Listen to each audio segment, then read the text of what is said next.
Olá pessoal, tudo certo? Estou aqui novamente, professor Marcelo, para mais um vídeo focado no concurso de Barra Velha. Isso mesmo, vamos para o nosso terceiro vídeo do edital. E hoje vamos finalizar o nosso estatuto, beleza? Então, hoje finalizamos o estatuto e no próximo vídeo eu vou trabalhar um pouco com a lei orgânica, tá? Vão ser mais 3 vídeos focados na lei orgânica até o edital, até o dia da prova, e depois vou abordar o restante aí do conteúdo com vocês de forma resumida. Então vamos lá, foco no edital, foco na banca, vamos lá finalizar o nosso estatutozão. Então hoje, né, continuando com as licenças. A gente sabe, né, que licença usualmente ninguém quer pegar, né? Porque normalmente são situações à parte. É claro que às vezes a licença para tratar de assuntos particulares pode ser uma coisa positiva, né, um novo projeto, mas o restante, né, no geral, são situações que não queremos, mas é importante que, né, o município tenha vários direitos, né? São direitos que você tem de tirar a licença caso necessário. E uma delas é a licença para tratamento de saúde, tá? Então, é importante que ela é dada, né, a quem for incapacitado ao trabalho conforme os seguintes critérios. Olha só: afastamento pelo prazo inferior a 30 dias, ele vai ser feito mediante uma avaliação, né, do médico do trabalho vinculado à área, né? Então, eles vão informar, né, vai ter o médico do trabalho aí da prefeitura que vai fazer uma análise, né, em razão de alguma situação você precisa se afastar. Por exemplo, um problema na coluna, vamos supor, né? Você se machucou, vai ter que ficar 10 dias aí afastados. Ou o afastamento superior a 31 dias vai ser feito aí também, olha só, médico perito, pelo médico perito vinculado à área da medicina e segurança do trabalho. Então vejam, né, no caso de afastamento superior a 31 dias, é um médico perito vinculado à área de medicina, enquanto aqui é um médico do trabalho, tá? Então, acima de 31 dias, médico perito. Bom, o médico do trabalho e o médico perito, ao seu respectivo critério, poderão a qualquer tempo, no curso da licença para tratamento de saúde, fixar uma data de uma visita intermediária. Então, sim, né? Se a licença for um pouco mais longa, normalmente eles solicitam visitas intermediárias, né? Para análise das condições. E olha só, e fica assegurado, tá, aos servidores do quadro permanente que tivesse nomeado para cargo em comissão ou função de confiança também, né, cuja licença para tratamento de saúde seja concedida no seu exercício, perceber nos 180 dias o vencimento ou gratificação. Então vejam, olha só, é assegurado aos servidores de quadro permanente para o cargo comissão ou função de confiança 180 dias, né, no caso da licença para tratamento e saúde. Ele vai ter essa remuneração, como for o caso, e vantagens deste cargo ou função. Data a partir da qual obrigatoriamente será exonerado. Então, cargo comissionado, que é aquele cargo político, ele também tem uma certa estabilidade. Na realidade, vamos dizer assim que é um direito do trabalho, né? Ele está trabalhando, mas ele também tem o direito, às vezes, de ficar doente. Se ele ficar doente, tá? Ele vai ficar ainda 6 meses recebendo.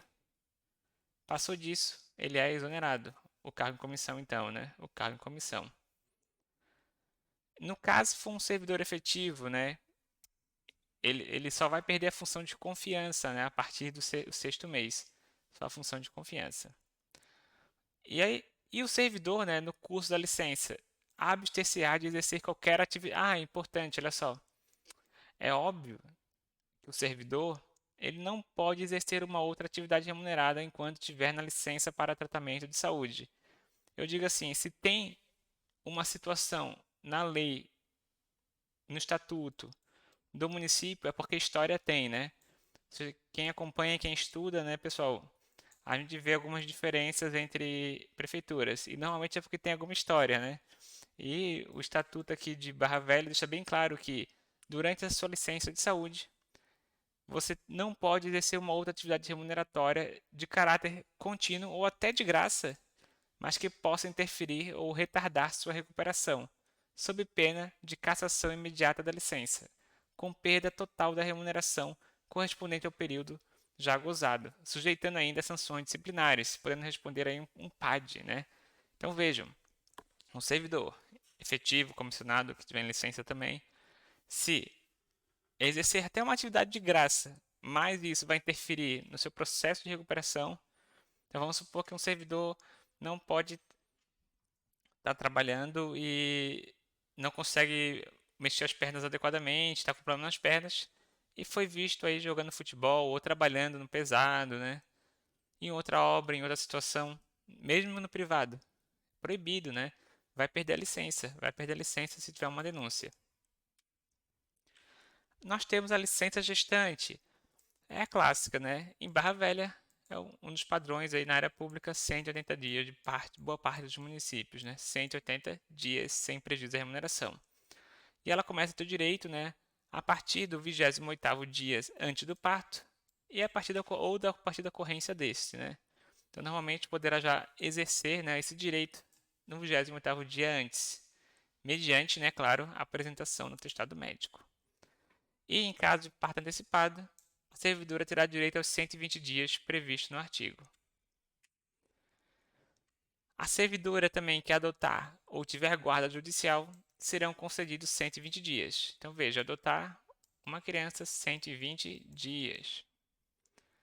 Importante também que essa licença, né, vai ser concedida também ao servidor do sexo masculino, que conste como único adotante.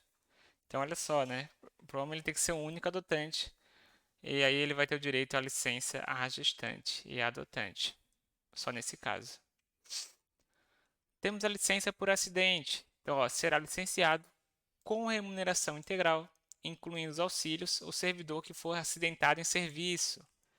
Ninguém quer ganhar essa licença, né? Então, o que é o acidente de serviço? Configura acidente de serviço dano físico ou mental sofrido pelo servidor, que se relacione imediata ou imediatamente com as atribuições do cargo, né? Então, veja, até talvez o dano mental, algum dano físico relacionado, né? Então você vai ter aí o direito a essa licença. Acho que ninguém quer tirar essa licença, né? Mas acontece, né? Acontece em alguns casos. Os acidentes de trabalho serão registrados na diretoria de RH, que vai emitir, né, um formulário de comunicação de acidente de trabalho. E vai depender da homologação depois do médico do trabalho ou médico perito. Em caso de ausência da emissão dessa comunicação pela chefia imediata, fica facultada a sua emissão pelo servidor acidentado, seus dependentes e ao sindicato.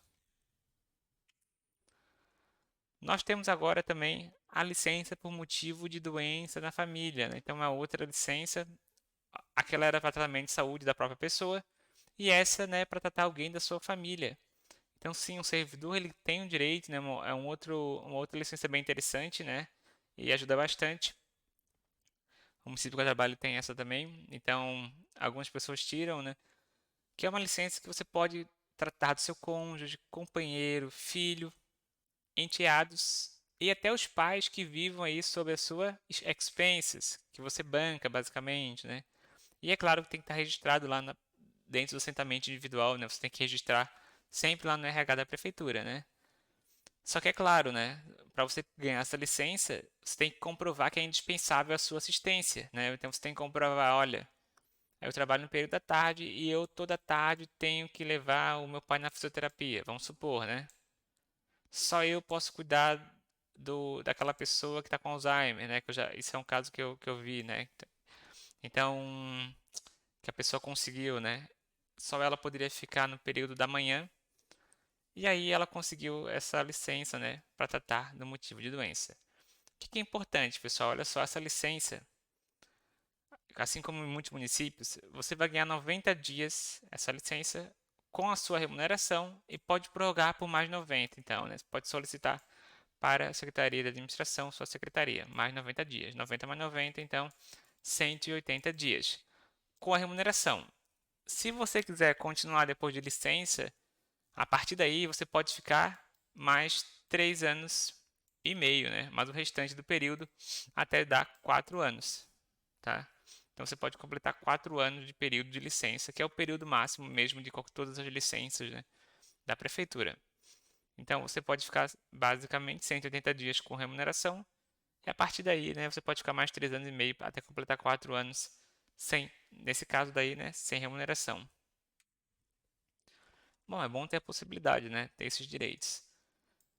Também temos outros direitos, né? Que são chamados de outras licenças ali pelo Estatuto de Barra Velha. Então, o servidor ele pode se ausentar no quê? Doação de sangue, um dia. Então, doa sangue você ganha um dia. A cada 6 meses, então somente a cada 6 meses. Um dia para se alistar como eleitor, ó. 8 dias. Então você pode se ausentar 8 dias por falecimento de cônjuge, irmão, ascendente, descendente até segundo grau. Por 8 dias em caso de casamento. Por 5 dias em caso de licença paternidade, nascimento ou adoção. Lembre, né, que se você for o único adotante, você ganha 120 dias o homem, né? Mas se não, bem pouquinho, né? 5 dias somente. Tem prefeitura que é 20, 15, 30. Barra Velha, 5 dias da licença paternidade. Depois, finalizando as licenças, agora nós vamos para os direitos de petição. Na sequência, vamos também para o regime disciplinar, tá? O que é direito de petição? Todo servidor tem o direito de pedir, requerer, pedir reconsideração sobre decisões que digam respeito ao seu interesse. Então, você quer solicitar, vamos supor, o tempo de serviço, adicionar o tempo de serviço. Você quer solicitar um ressarcimento. Você tem o direito de pedir. Você tem esse direito, tá? O requerimento sempre será dirigido à autoridade competente que vai decidir, né? Por intermédio daquela que estiver imediatamente subordinada. O requerente deverá, em todos os casos, ser fornecido resposta formal ao servidor. Então você pode requerer várias coisas, mudança de horário, pode requerer uh, um abono de uma falta, né? Tudo isso você vai solicitar, fazer um requerimento formal e vai encaminhar aí para o seu chefe, que você é subordinado. Em algumas situações ele vai indicar um RH, uma outra secretaria, né? Que vai encaminhar para a autoridade competente. Interessante que, olha só, o direito de pedir, né, o direito de petição, de pleitear na esfera administrativa, prescreve em qual situação? Em 2 anos, quanto aos atos de que decorram da demissão, disponibilidade ou aposentadoria. Então, ou seja, né, você foi demitido, você tem 2 anos para pleitear. Entrar com um processo administrativo, por exemplo, solicitando uma licença de assiduidade que você não usufruiu no momento correto. Se não for entrar judicialmente, você pode entrar administrativamente para tentar ganhar, né? Ir lá conversar com eles. E nos restantes das situações, você tem 30 dias. Então, por exemplo, eu quero solicitar um reembolso, né? Um ressarcimento. Você quer pleitear, você tem tecnicamente tem 30 dias, né? Para fazer esse direito de petição. Tecnicamente, 30 dias, se a gente analisar ali, né? O estatuto. Na sequência, para terminarmos aí, então, toda a base importante para a prova, né? Que eu acredito ser, né, de todo esse estatuto, vamos para o regime disciplinar, deveres, proibições e as sanções, tá? Isso aqui é bem intuitivo, tá? É bem intuitivo, é muito próximo com vários outros estatutos de municípios, né? Então eu vou ser mais célere, um pouco mais rápido, né? Esses principais aspectos, até são coisas intuitivas. O que é o teu dever? Você, futuro servidor, exercer o seu cargo com zelo, com cuidado, dedicação e também, né, exercer de forma dedicada as suas atribuições, o que você tem que fazer. Observar as normas legais, é meio óbvio. Cumprir as ordens dos superiores, exceto quando manifestadamente legais, óbvio, né? Não é porque o seu chefe diz, você é engenheiro e deixa de medir esse asfalto aí para mim, que você vai fazer, né? Não, você vai exercer as normas legais, conforme a lei, conforme os padrões, de forma coerente, não é porque alguém pediu que você vai fazer. Nem sempre aí, né, você deve acatar as ordens superiores. Sim, você deve ouvir, né? Você tem um processo, né, tem um processo dentro da prefeitura, mas quando você observar que não é algo legal, né, que descumpre normas legais, regulamentares, você não vai fazer, né? Atender com urbanidade, presteza e de maneira isonômica e imparcial. O que é isso? Fazer um bom atendimento ao público, né? Prestar as informações requeridas, é claro, sempre cuidar com o sigilo da informação. Então, não é porque você tem uma informação que você pode passar, né? Então, lembro que Quando eu tinha 18 anos, eu trabalhei na prefeitura e eu trabalhava no setor de atendimentos, né? Então, de vez em quando chegavam, me passa o dado dessa pessoa ali pelo IPTU dela. Quem que é o dono do vizinho desse terreno do lado? Isso não existe, né, pessoal? Não pode utilizar a informação pública, né, para dar essa informação. Expedir certidões requeridas pela defesa. E também, né, você tem que atender às requisições da fazenda pública, né? Então você tem que atender o público de forma adequada, né? Urbanidade, saber lidar com as pessoas, com os seus colegas, presteza, né? Tudo bem, intuitivo, né? A questão sobre atendimentos. Olha, além disso, temos outros deveres. Sempre levar ao conhecimento da autoridade superior em caso de irregularidades. Tem que avisar o chefe imediato. Sempre, né, que for, importante, sempre que for decorrência do seu cargo, né? Se não for decorrência do seu cargo, da sua função, você não precisa ter essa obrigação. Zelar pela economia do material. Não ficar gastando aí, por exemplo, 10 mil copinhos de água, né? Pô, usa uma caneca, usa uma vez, né? Guardar sigilo sobre assuntos da repartição. Manter conduta compatível com a moralidade. Ser assíduo, né? Chegar na hora. Preservar a imagem, decoro, eficiência e credibilidade. Tudo isso faz parte, né, pessoal, dos deveres, bem intuitivo. E o que é proibido? Trouxe aqui algumas das proibições. Por exemplo, apresentar-se injustificadamente ao serviço após o horário de início do expediente. Ou ausentar-se antes do seu término. Então, tu começa a trabalhar uma e tu entra às 3 e sai às 5, né? Antes do seu ponto. É proibido, né? Apresentar-se ao serviço sob efeito de drogas. Ou até utilizá-las durante o expediente, né? Aqui o estatuto até destacou, né? Vai que não tenha entendido, né? É proibido também usar durante o expediente. Recusar fé a documentos públicos. O servidor público ele dá fé, né? Ele vai conferir ali com o original.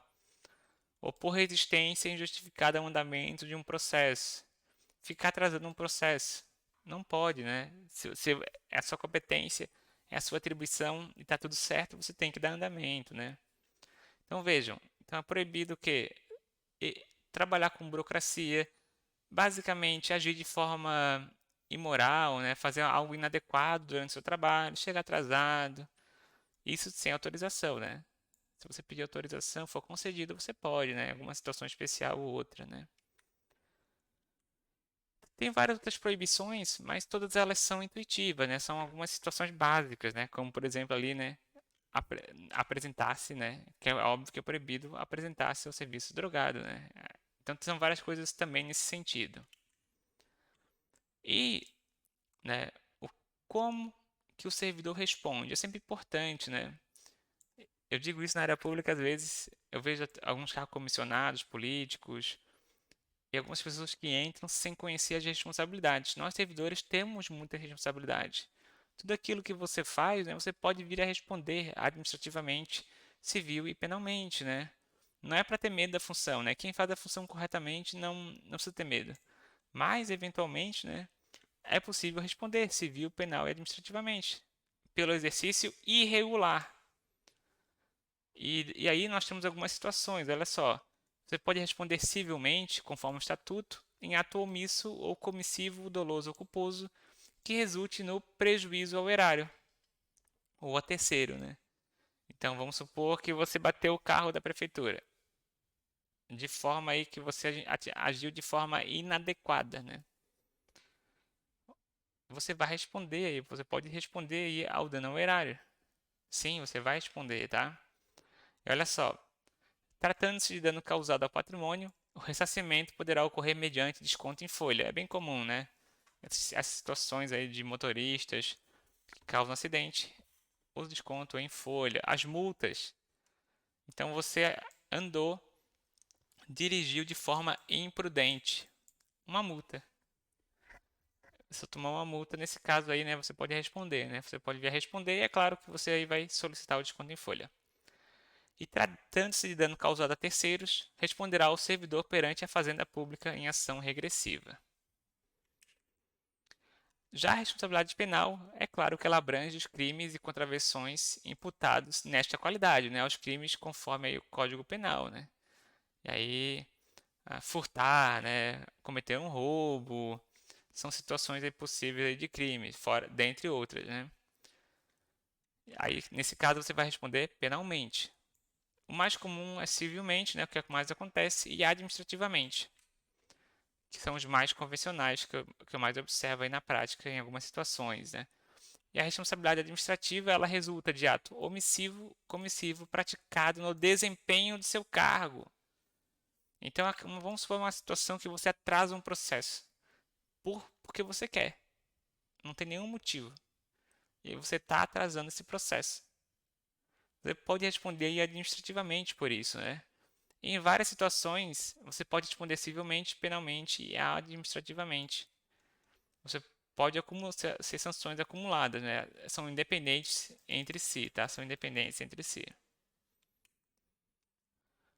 Bom, a gente viu as responsabilidades, né? Quais são as penalidades que os servidores públicos aí podem ter, né? Primeiro, a advertência, né? Suspensão. Então é uma escadinha. Primeiro você vai sofrer uma advertência. Vamos supor um servidor que sempre chega atrasado. Depois a suspensão. E caso não resolva, né? Depois de umas 3 suspensões, vai vir aí uma demissão, né? Com todo o processo legal, vai precisar de um processo administrativo, né? Temos aí também, lembra, destituição de cargo em comissão. Porque um servidor público, você que é efetivo, você pode ganhar uma função de confiança. Você pode virar o diretor da sua área e receber um a mais. Você pode ser destituído desse cargo, né? Em razão de uma penalidade. Ou até, em algumas situações, a multa, né? Você pode reverter a multa, no caso de suspensão.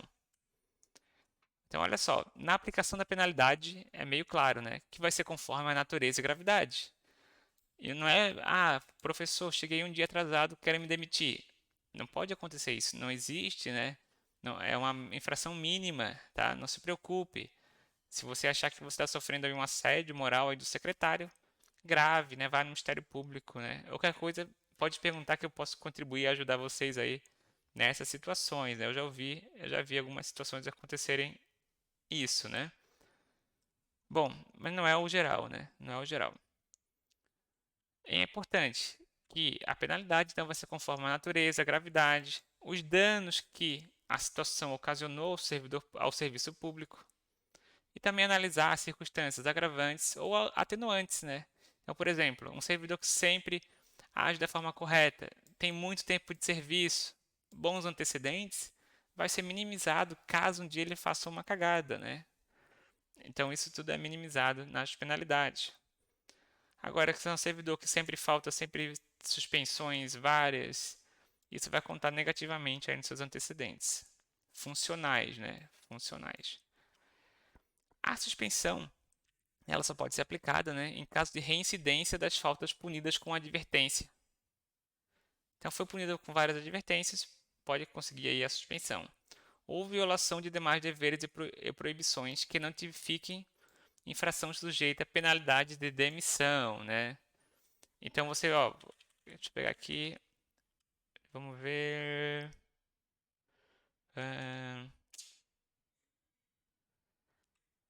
Você quebrou um patrimônio público por querer, né? Elas, isso aqui não enseja direto uma demissão, né? Você quebrou uma impressora dando um chute. Mas também a advertência é muito pouco, né? Nesse caso, cabe sim uma suspensão, né? O cara chutou um, uma impressora e quebrou ela, né? Então, não é algo que é uma advertência, né? Já enseja já uma suspensão, né? Se for realmente algo grave, né? A forma como foi, não foi algo sem querer, né? Acho que tudo vai depender muito do caso, né? Sempre tem que analisar a gravidade, a natureza, né? Toda a situação, né? Importante que a suspensão não pode exceder a 60 dias. A 60 dias.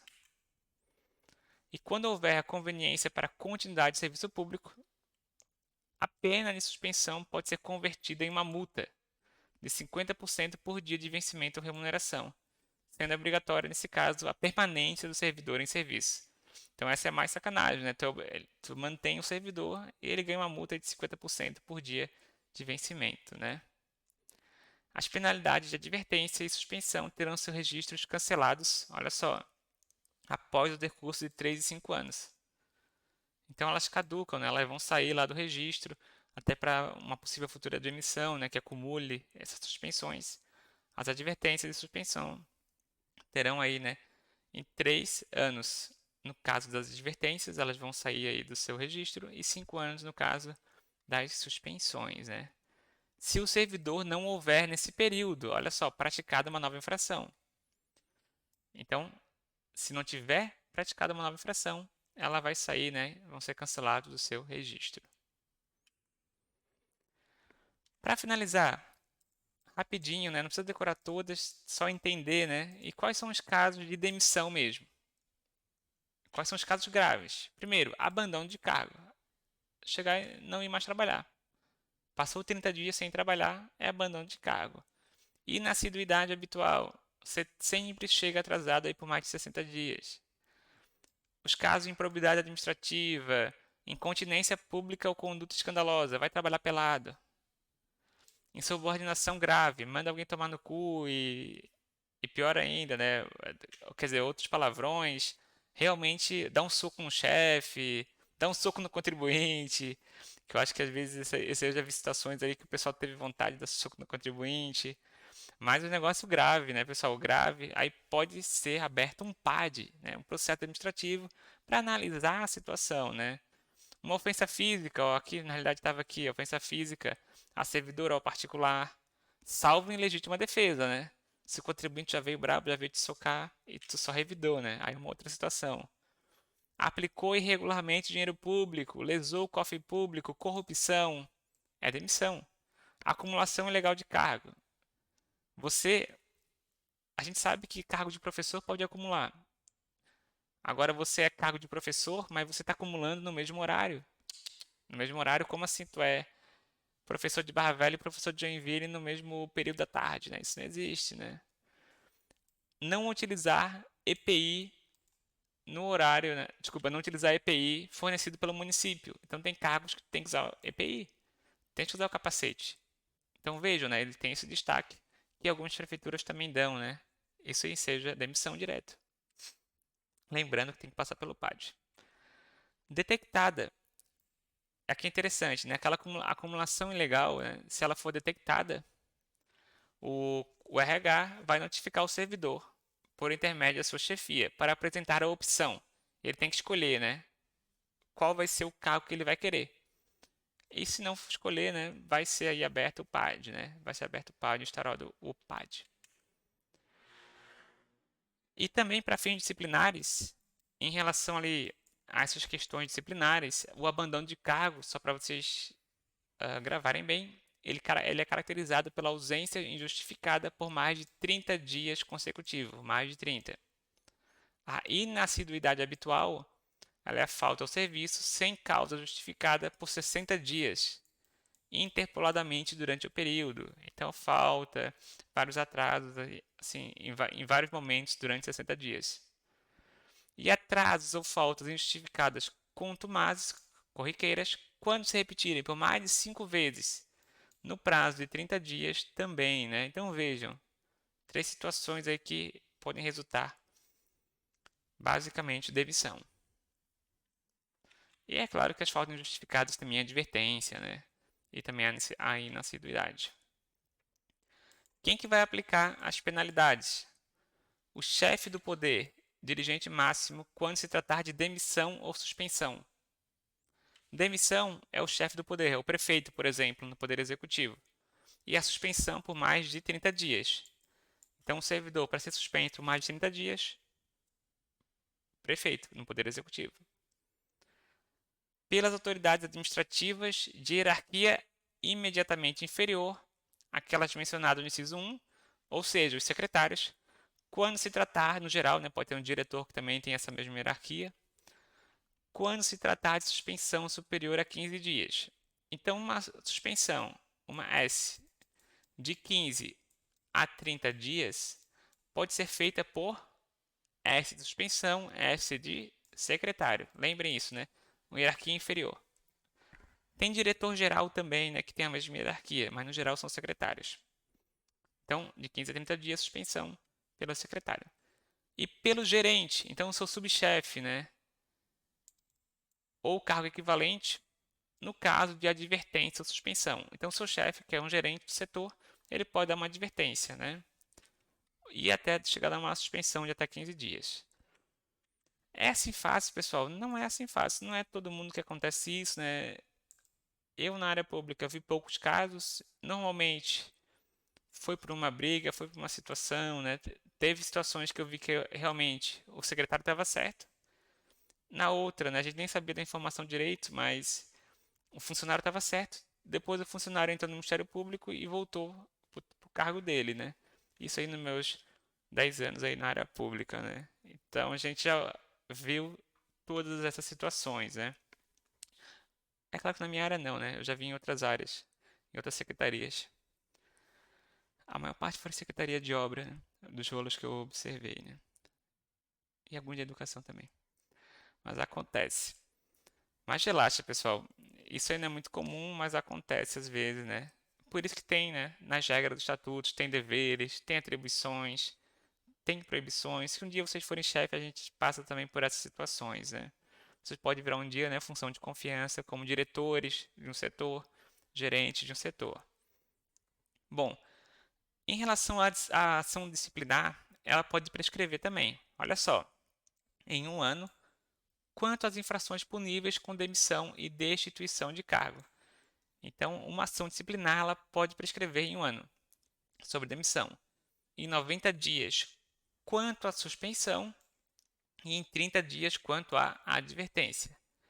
E olha só, e o prazo de prescrição começa a correr de quando? Desde o dia em que o ilícito se tornou conhecido da autoridade competente para aplicar punição. Então descobriram que você faltou, beleza. Eles têm 30 dias para te dar essa advertência, se não deu já era. Entenderam? 30 dias de advertência. Desde o dia em que cessa a permanência ou a continuação em casos ilícitos, permanentes ou continuados. Então tinha um servidor público, né, que ele era o tesoureiro e ele estava roubando a prefeitura R$ 1.000 por todo mês. E nesse caso, né, roubo, corrupção, é um ano. Ele parou de roubar em março desse ano. Tem até um ano, né?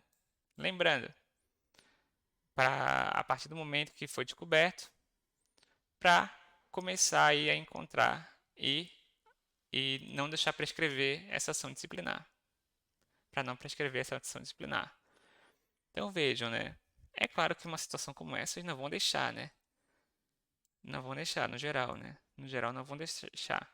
Umas faltas, essas coisas mais simplesinhas, normalmente deixa prescrever, né? Às vezes são coisas simples, são coisas combinadas, né? Coisas que não geram problema e ineficiência no setor público, né? Bom, pessoal, de forma geral, esse é o estatuto, tá? Finalizei os principais pontos. Caso tenha alguma dúvida, fico à disposição. Continue estudando e em breve vou comentar sobre a lei orgânica com vocês. Foco e até a próxima!